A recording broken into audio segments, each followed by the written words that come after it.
Hola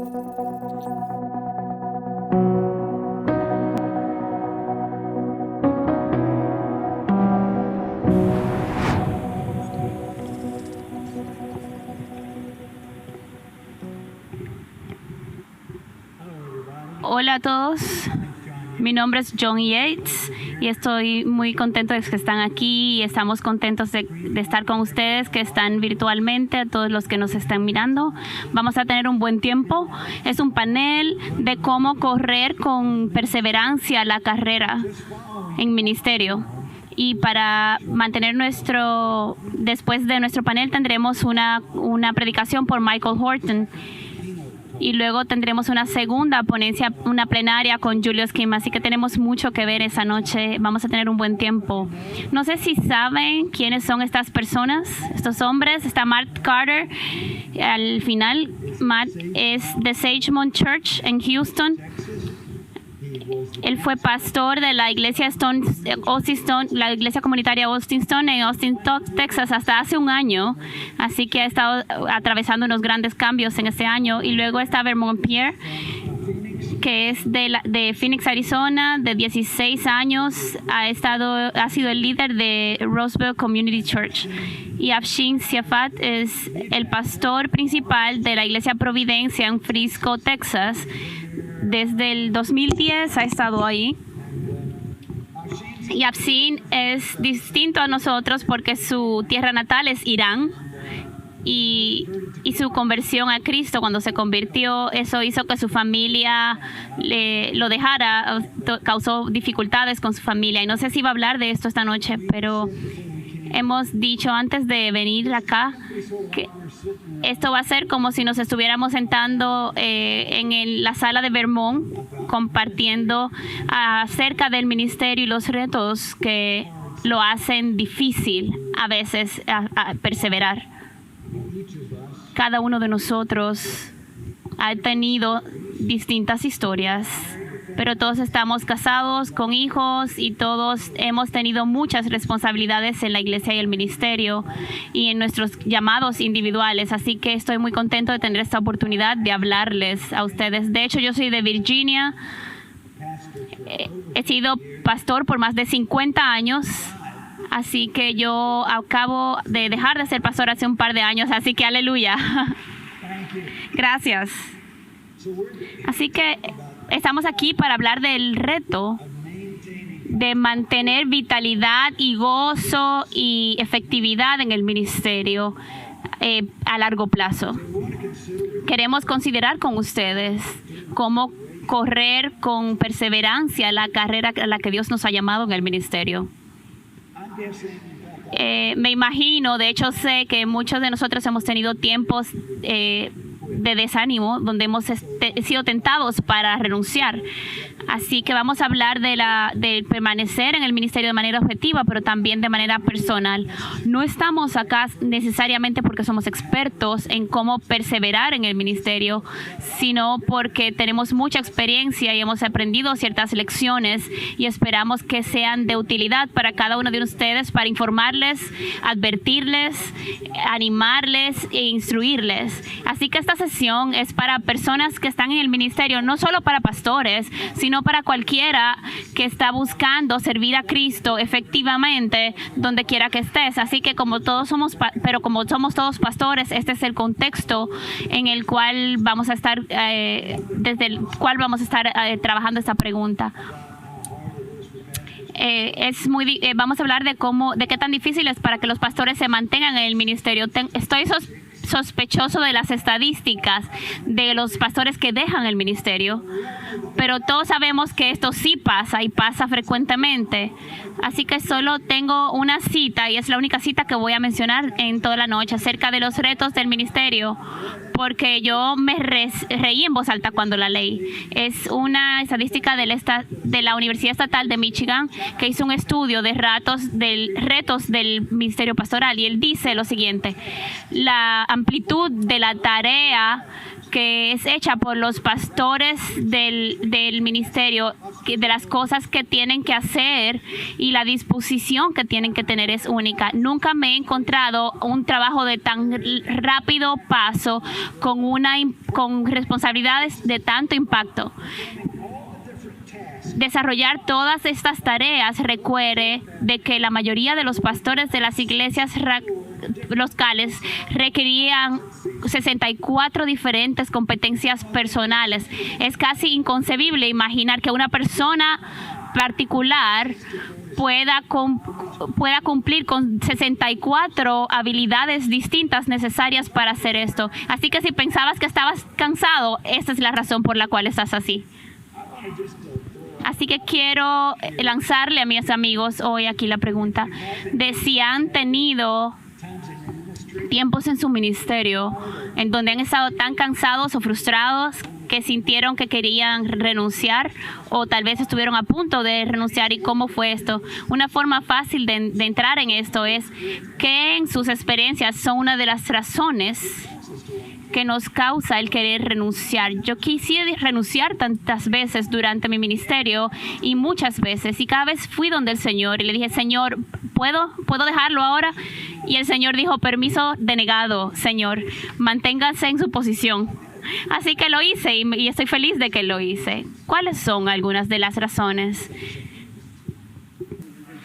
Yo creo que para muchas personas solo el sentimiento de sentirse sobrecargados, sintiendo como que llevas todo el peso de la iglesia sobre ti.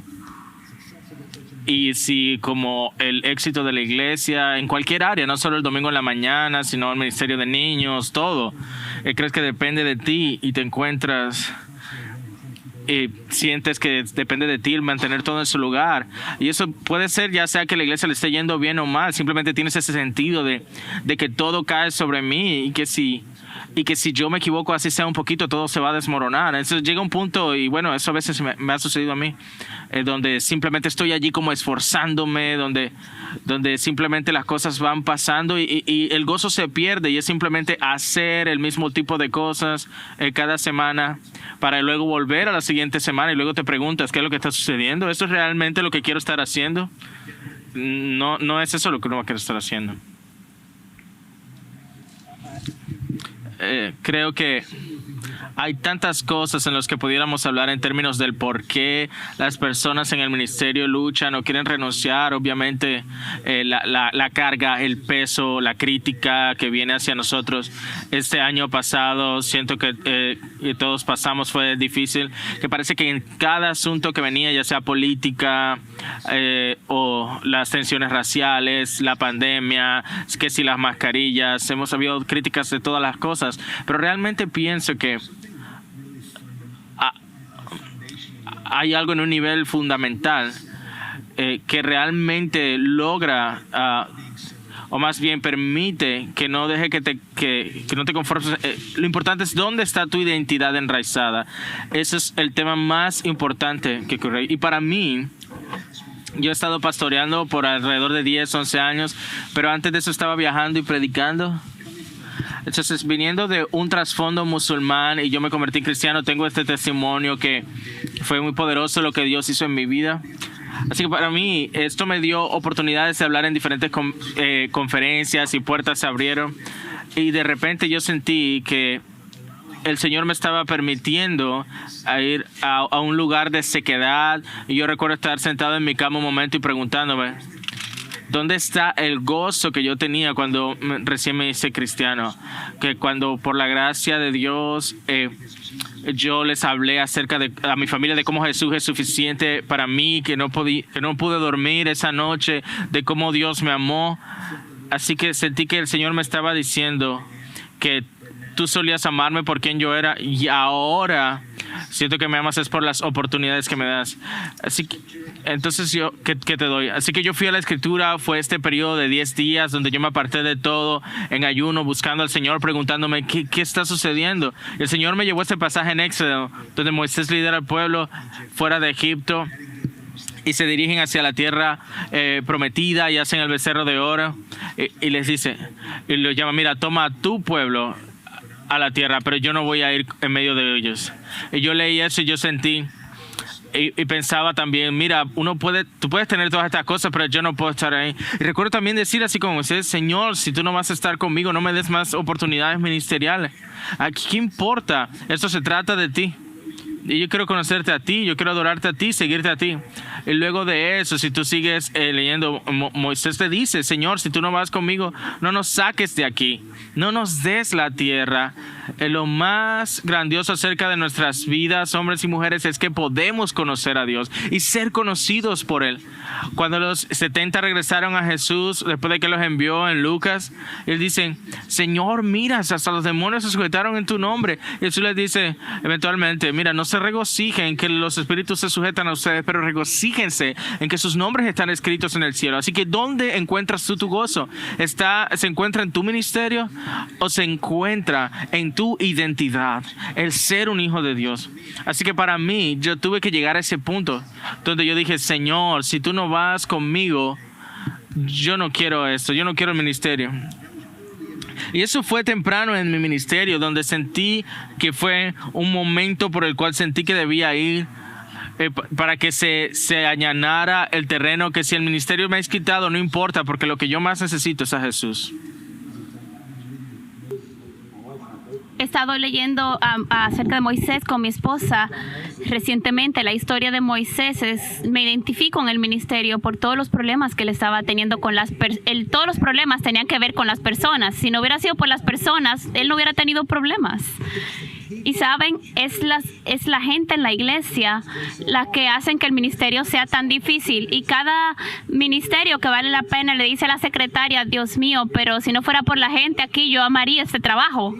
Pero la gente te desanima, la gente te va a defraudar. Y especialmente durante este año, hemos visto que ha habido mucha queja. Y otra cosa acerca de las personas es que tenemos una responsabilidad de caminar con las personas en los momentos más difíciles de la vida. Es un gran privilegio, pero es un gran peso y responsabilidad sobre nosotros el tener que lidiar con las tragedias que enfrentamos y no siempre tenemos las respuestas. Y tú solo vienes al final de tus recursos. Creo que tienes algunos pensamientos. Sí, para mí ha sido físico, espiritual, emocional, fatiga y la crítica han sido las cosas que han sido las más significativas para mí. Una historia rápida. Yo creo que fue en una de estas conferencias, estaba saliendo afuera y vi a Matt Chandler. Matt y yo nos hemos conocido en Texas y siempre hablamos en conferencias. Y él me estaba diciendo esta historia. Le decía, Matt, estoy cansado. Y el ejemplo que me dio, esto fue hace muchos años. Estoy predicando 4 servicios el domingo y el otro día terminé con el 4º servicio. Fui a mi carro, puse mis manos en el volante y empecé a llorar. Y lo que pasó por mi mente fue, wow, pero qué debilucho. ¿Qué tipo de persona llora solo porque está predicando mucho? Ahora mi iglesia en Austin empezó a crecer mucho. Llegamos a 4 servicios en un momento. Y yo creo que prediqué como 35 domingos seguidos. Y yo recuerdo, terminando el 4º servicio y estando en mi carro, empecé también allí a llorar. Y creo que tienes razón, lo que sea que esas 63 cosas en las que debemos ser competentes, nos desgastamos. Y la crítica, como tú sabes, hemos hablado, yo fui uno de los pastores fundadores en Austin Stone por 18 años. Y por razones ahora por otras razones me fui a Houston. Soy el segundo pastor en la historia de esta nueva iglesia. Yo he tenido más emails negativos en el año pasado que los últimos que he tenido en los últimos 15 años en mi antigua iglesia. Hasta que un día me llegó de golpe, recibí un email horrible y me golpeó de pronto que la persona que estaba escribiendo ese email no se daba cuenta realmente del efecto acumulativo de cosas negativas que llegan a tu vida. Y llevamos mucho de eso como pastores y realmente te desgasta. Amén. En cuanto a la crítica, una de las cosas, y dicho sea de paso, yo creo que una iglesia debe ser guiada por una pluralidad de ancianos. Y somos 6 ancianas. Yo nunca he sentido que llevo la carga de la crítica o la queja solo en mis hombros por mí mismo. Y eso ha sido de mucha ayuda para mí, el tener eso. Pero una de las cosas que nosotros como ancianos, verso 2 de los Corintios 1, donde dice que el testimonio es mi conciencia. Y estoy aquí parafraseando, pero básicamente dice que se comportó con una sinceridad honesta y simplicidad. Y una de las cosas que nos permitió este año pasado, desde ambos lados, cuando uno recibe golpes sobre todos los temas, es simplemente poner nuestra cabeza en la almohada en la noche y decir al final del día, nosotros sabemos, porque ha sido difícil el liderazgo este año. Es fácil a acusar acerca de malo y bueno, pero hemos tenido que tomar decisiones donde no hay una respuesta clara. Y eso es difícil. Para mí articular lo que fue más difícil en eso, sea que sea la decisión que tome, ya sea sobre mascarillas, tú sabías que siempre alguien se iba a disgustar. Cuando no hay respuesta correcta,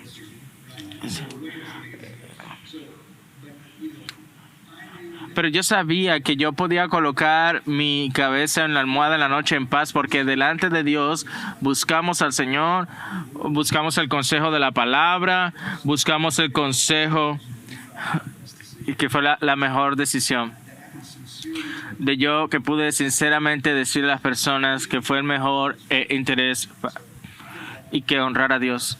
Y no sé si eso es de ayuda para ustedes, pero mientras atraviesan la crítica, que puedan aferrarse a eso. Amén. ¿Alguna vez piensan en serio dejar el ministerio? Sí, nosotros empezamos la iglesia Roswell en el 2005 y los primeros 11 años de la iglesia las cosas iban muy bien. O sea, de los problemas normales del crecimiento en la iglesia, pero recuerdo que habiendo entrado un par de años, yo pensaba, wow, yo he escuchado que las iglesias pasan por temporadas difíciles, pero quizás a esta iglesia no le va a suceder. Y pasó el 2016. Somos una iglesia diversa, multiétnica.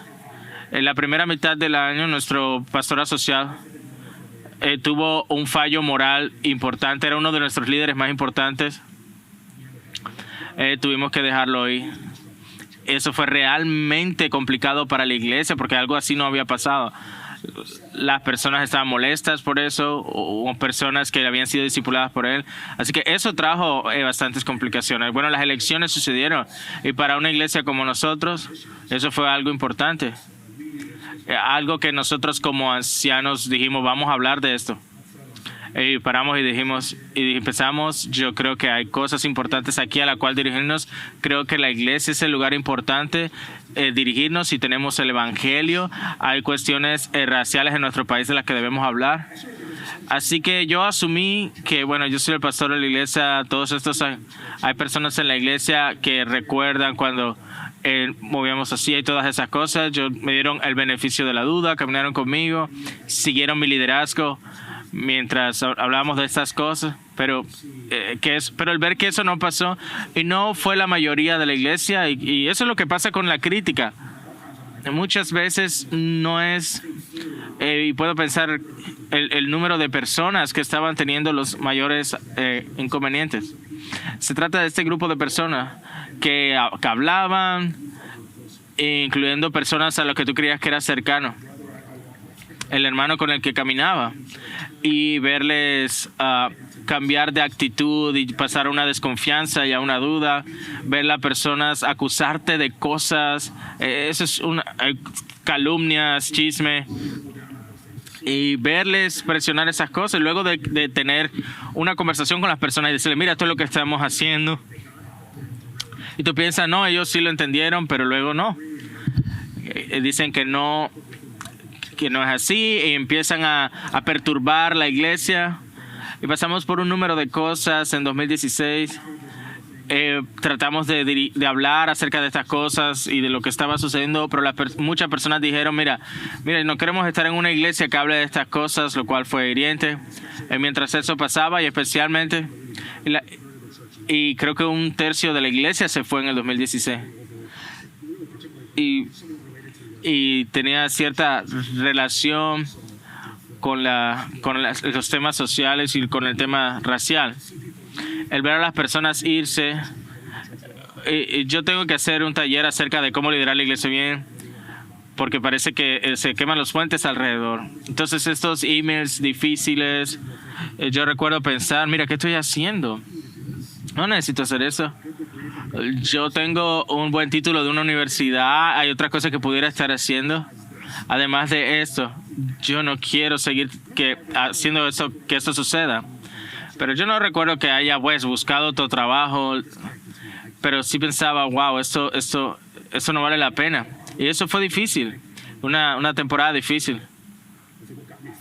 Y lo que me ayudó a atravesar esto fue el tener compañeros pastores que me ayudaron. Tú no puedes soportar el ministerio si no tienes compañeros pastores a tu alrededor. Entonces ellos me dijeron, no, mira, creemos en lo que estás haciendo, te apoyamos. Y no eso quiere decir que había acuerdo en cada pequeña cosa, pero sí el hecho de que íbamos a caminar juntos. Y ellos me animaron a tomar un tiempo apartado. Ellos me animaron a hacer eso. Me recordaron, y eso me recordó de mi amor por Cristo, porque estoy en el ministerio. Y eso también me ayudó una vez a recordar que mi identidad no está en el ministerio de la iglesia, sino en Cristo, y que la iglesia continúa, así sea que estemos o no allí. El Señor continúa de generación tras generación, pero lo que tú tienes es tu fe en el Señor, y eso es lo más importante, y eso me liberó de todas las otras cosas con las que estaba luchando. ¿Qué hay de ti, Matt? Yo realmente me acerqué mucho a renunciar hace unos 13 años. Tú me pediste que contara la versión corta de la historia. Yo estaba en una temporada significativa de fatiga y de sentirme que ya estaba demasiado agotado. No me sentía que estaba como en mi mejor caminar con el Señor, y por en ese momento de mi vida yo estaba considerando y contemplando dejar el ministerio. Estaba tan cansado, tan frustrado, y un amigo que es literalmente un billonario, él me llamó, Matt, ven a pasar un tiempo conmigo. Fui a su finca y estábamos hablando, y me dijo, he estado orando, y fuimos allá, y me dijo, Matt, he estado pensando y quisiera que tú vinieras a trabajar conmigo en mi empresa y estarías al frente de este departamento para que te ganes $1.2 millones al año. Y yo en ese momento pensé, oigo tu voz, Señor, gracias, Señor. Claramente me estaba hablando ese día. Bueno, un par de días antes se me había quitado eso. En medio de la conversación el teléfono suena, el dermatólogo llama y dice que era melanoma. Yo le dije, mira, tengo que ir. Y fui allá, estaba en una etapa temprana, y luego de eso, y esa es otra historia larga, pero tuve una llamada del FBI y me recogieron, me preguntaron qué sucede. Había una amenaza creíble sobre mi vida que el FBI había encontrado y la detuvo antes de que fuera llevado a cabo. Era real, era importante, la persona estuvo cerca de hacerlo y eso involucraba a mi familia, y eso me sacudió.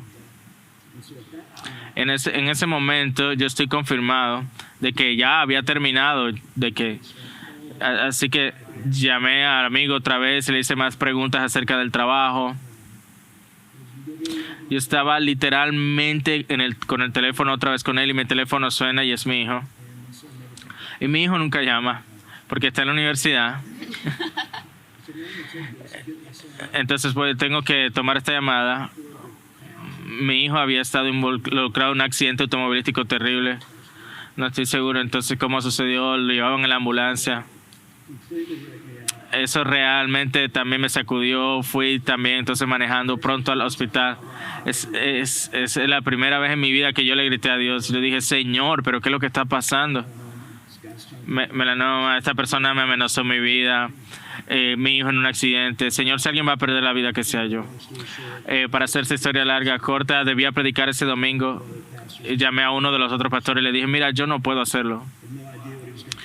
No tenía idea sobre lo que él iba a predicar. Me hice ir a la iglesia ese domingo. Entré, me senté en la primera fila. Estaba predicando acerca de Jonás. Y llega ese texto donde habla de el Señor le llevó tormentas a Jonás para que siguiera el mensaje de su vida. Y en medio de eso, él se detiene. Y él dice, ¿sabe? Yo creo que eso no lo había hecho antes, pero me siento realmente movido por el Espíritu Santo a decir esto. Y ve a la congregación y dice, si hay alguien aquí que está corriendo del llamado de Dios sobre su vida y el Señor te está enviando tormentas, te vas a levantar. Y yo me levanté en la primera fila de la iglesia, de mi iglesia, llorando como un bebé. Y yo tomé la decisión ahí mismo. Yo no voy a abandonar este llamado, a menos que Dios me llame fuera de él, pero no lo voy a hacer por otra razón. Y desde entonces, si alguna vez alguien sugiere, y yo le digo, mira, no, yo no voy a dejar el ministerio, estoy bien. Eso es una historia muy dramática y aprecio que la compartas con nosotros. ¿Les sorprende que estas son las de que de pastores sobresalientes en el país están encontrando esa tentación de dejar el ministerio? Y a mí no me sorprende. Yo pienso que hay cosas de las que tenemos que estar conscientes en nuestro propio espíritu que te alertan de que estás siendo desgastado. Falta de amor por las personas que encuentras. Tú dices, ya yo no puedo lidiar con una persona más. Pienso que algunos de ustedes han mencionado la pérdida del gozo en el ministerio. Tal vez te airas frecuentemente o estás deprimido frecuentemente. Algunas veces vamos por periodos donde perdemos la visión, no sabemos hacia dónde vamos o lo que estamos haciendo. Eso es de bastante desánimo. Es fácil estar tan exhausto que te miras mal a ti mismo. Tú dirías, podría hacerlo mejor, ¿qué está mal conmigo? Y hay más días malos que días buenos. Entonces, todas estas son señales de las que tenemos que estar pendientes. Estamos enfocados en Hebreos durante esta conferencia y hay un gran versículo que quisiera nos tomáramos unos minutos solo para considerar juntos, de Hebreos 12, versículos 1 al 3. Sé que vamos a escuchar un gran mensaje antes de que se acabe, pero escuchen a esto.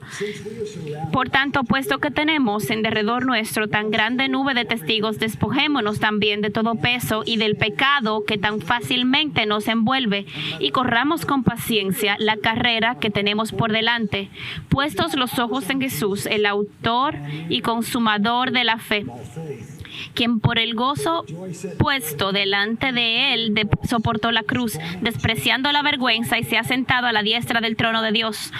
Consideren pues a aquel que soportó tal hostilidad de los pecadores contra él mismo, para que no se cansen ni se desanimen en su corazón, para que no se desanimen ni se cansen ni se desanimen en su corazón. Los 3 o 4 puntos que hay en este pasaje, de los que quisiera que pensaran, primeramente dice, están rodeados de gran nube de testigos. No creo que se refiere a todos los santos que han ido delante de nosotros y que han muerto, aunque eso es importante. Pero yo creo que es importante también tener héroes que nos mentorean y animadores que te animan a ti en tu ministerio, quienes te están animando a ti. No sé si alguno de ustedes quieren hablar de esto. Sí, creo que la iglesia que he estado pastoreando fue plantada, luego salió de la iglesia de Village, y el pastor fundador estuvo allí 5 años y tuvo muchas luchas en su vida y se le pidió que saliera, y él terminó muriendo de una sobredosis. Un asunto bien trágico. Un gran predicador, amaba a Jesús, amaba a su familia.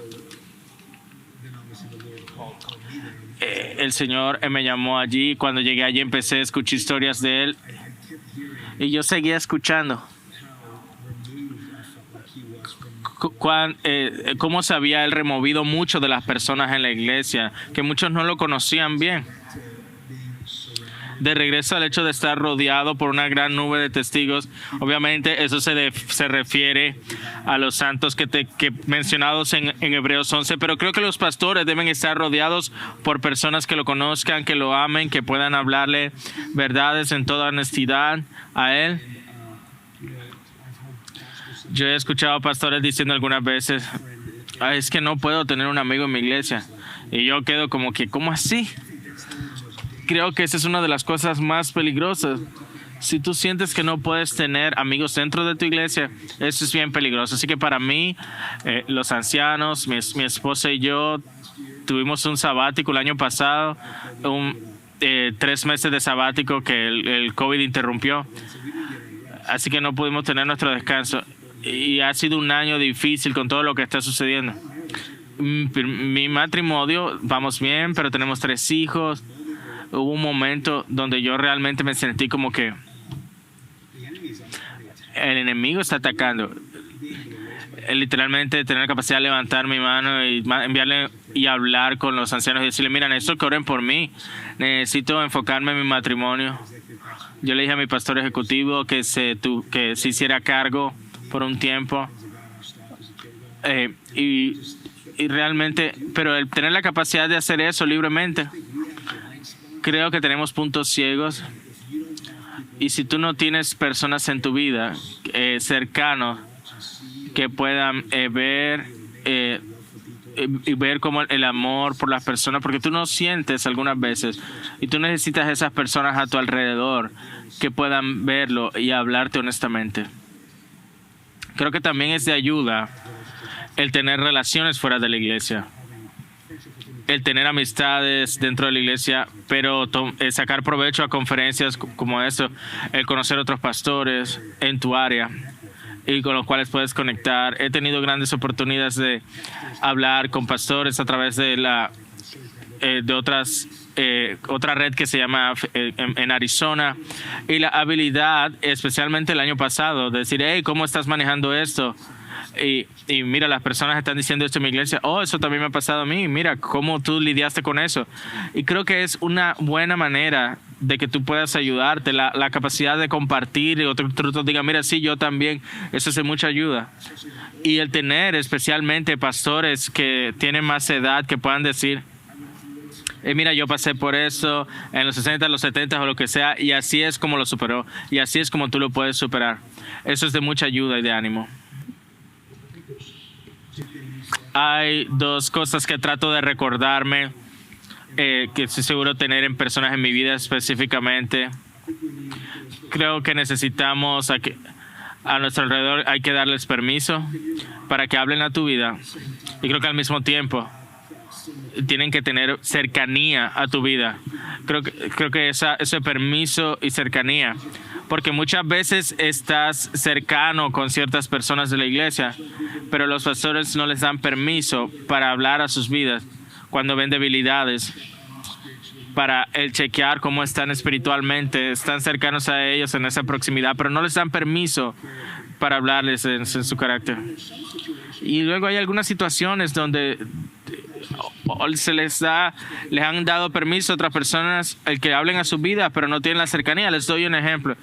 Yo era muy buen amigo con Dan Patrick. Él perdió su vida y perdió su ministerio años antes de eso, y yo lo amo. Éramos como hermanos. Y Darren me había dado permiso para hablar a su vida sobre cualquier asunto, el desafiarlo en cualquier cosa. Pero estábamos 20 horas lejos el uno del otro, no teníamos esa cercanía. Y los hombres en su vida, de los cuales sí tenía cercanía, no les dio ese permiso. Así que creo que ambas cosas son importantes. Es como como pasó David, que ve una mujer bañándose y pregunta quién es, y le dicen, oh, esa es la esposa de Urías, y entonces él la manda a llamar, y nadie va y le dice, no, hombre, te escucha, no es su esposa, es la esposa de alguien más, y nadie tenía el permiso de decir, no vas allí, aunque estaban alrededor de él. Y yo creo que esa es una buena palabra, el hecho de que tú tengas eso. Uno de mis versículos favoritos en 1 de Juan, donde dice, El que camina en la luz y está en la luz, y si estamos en la luz tenemos comunión los unos con los otros. Si decimos que no tenemos pecado, mentimos y la verdad no está en nosotros. No es una comunión donde estás alrededor de las personas, pero nadie sabe qué es lo que está sucediendo, sino que es una comunión donde confiesas el pecado y todos sabemos que esa es la parte difícil de ser un pastor, donde tú sientes que tienes que tenemos que escondernos de nuestra gente. Y si tú entras en esa posición, es allí donde el enemigo quiere que estés para sacarte. Tienes que tener la capacidad de estar de tener un grupo de hombres en tu vida que puedas decir, mira, tú necesitas saber. Y si mentimos la verdad, pues no está en nosotros. Ese pasaje continúa hablando en el versículo 1. Corriendo la carrera que está puesta por delante, la carrera que se ha puesto por delante de nosotros. ¿Qué tan importante es saber y estar profundamente asegurado en tu corazón de que has sido llamado por Dios a este ministerio en particular? Creo que es importante para mí cuando mi padre me desheredó porque me hice cristiano y nuestra familia era musulmana. Nuestra relación se fracturó. Yo iba a ir a la escuela de medicina, pero el Señor me llamó al ministerio. Y cuando realmente alguien vino y predicó sobre Jonás similarmente y me señaló, él debe dejar de correr de Dios y ir al ministerio. Y yo dije, ok, entiendo. Así que le dije a mi papá y él me dijo, yo sé que tú estarías orgulloso de mí si fuera doctor. Entonces él me dijo, yo siempre voy a estar avergonzado de ti mientras vivas. Es lo más difícil escuchar eso de tu padre. Pero luego fui al seminario y yo nunca sentí a Dios tanto como cuando fui.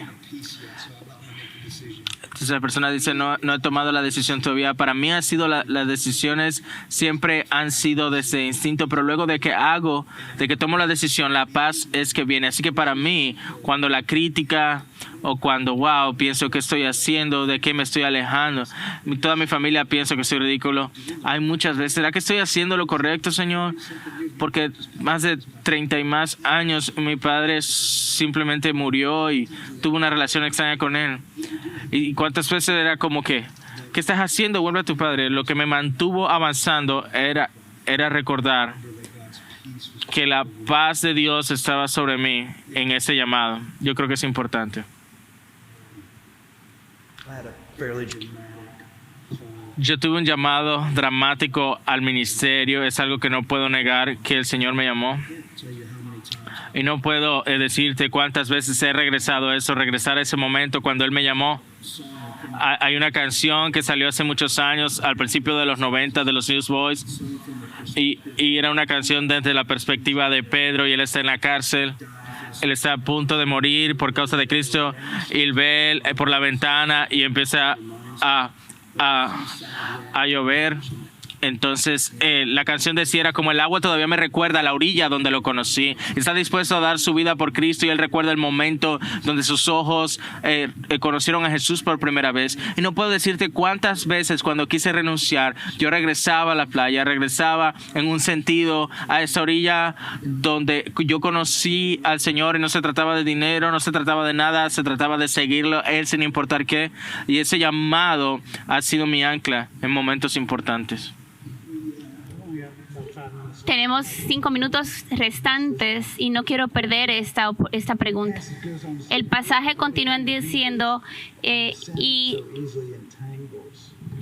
despojémonos también de todo peco y del peso y del pecado que tan fácilmente nos envuelve. ¿Y qué tan importante es el reconocer actitudes o hábitos que dañan nuestro bienestar en el ministerio, cosas en las que caemos, que hace daño, obstaculizan nuestro bienestar, y cómo podemos evitar estas cosas?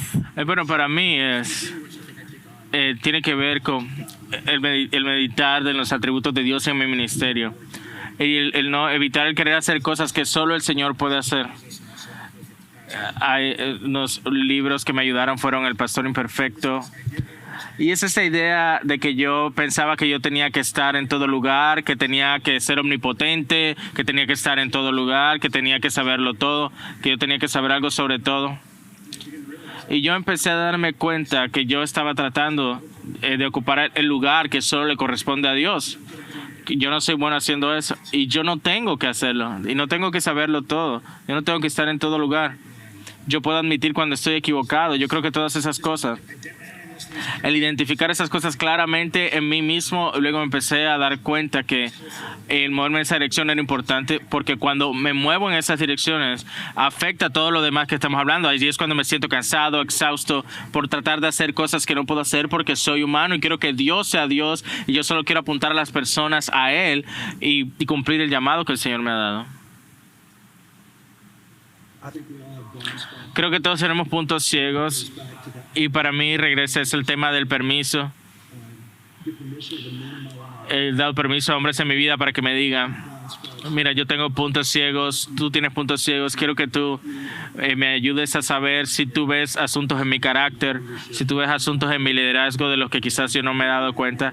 Y yo he hecho eso y me he dado cuenta que no ha sido fácil. Que mis ancianos me llaman a eso y me han sentado y me dicen: Mal, cuando haces esto, así es como la gente lo recibe, tú estás haciendo esto, tú te das cuenta que estás haciendo aquello.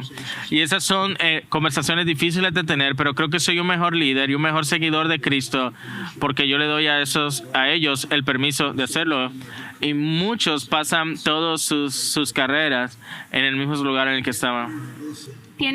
Tenemos que aprender a escuchar a nuestras esposas cuando ella te dice algo no está bien. O tienes que escuchar a tus críticos, aprender a escuchar a tus críticos. No siempre tienes la razón. Tienes que aprender a escuchar a tu staff y a tu personal.